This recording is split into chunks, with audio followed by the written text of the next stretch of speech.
میں حضرت ابو دجانہ والی بات سنا تھا، حضور نے ایسے تلوار بلند کی، فرمایا کون ہے جو اس کا حق ادا کرے گا؟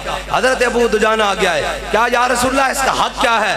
میرے آقا نے فرمایا جس کے ہاتھ میں ہو وہ میدان سے نہ بھاگے۔ اس کا مطلب ہے ایٹم بم کا حقدار وہ ہے جو میدان سے نہ بھاگے، یہ حضور کے فرمان کے مطابق فرمایا۔ اور انہوں نے پوچھا یا رسول اللہ اس کا دوسرا حق کیا ہے؟ میرے آقا نے فرمایا یہ اللہ اور اس کے رسول کے دشمنوں کے خلاف اتنی چلے کہ ٹیڑھی ہو جائے۔ انہوں نے کہا یا رسول اللہ اس کا اور حق کیا ہے؟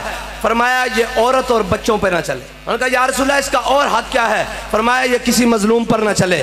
حضرت ابو دجانہ نے کہا یا رسول اللہ یہ تلوار مجھے عطا کر۔ حضور نے تلوار عطا کر دی۔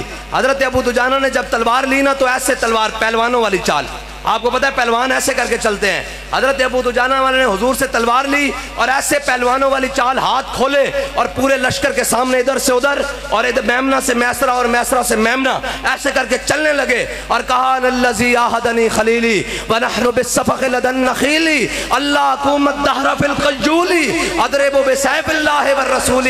کاج میں اپنے آقا و مولا صلی اللہ تعالیٰ علیہ وسلم سے تلوار عطا کی، حضور نے مجھے آج کے بعد پچھلی صفوں میں نہیں لڑنا، آج کے بعد پہلی صفوں میں کھڑے ہو کر اللہ اور اس کے رسول کے دشمنوں کو کاٹتے رہنا ہے۔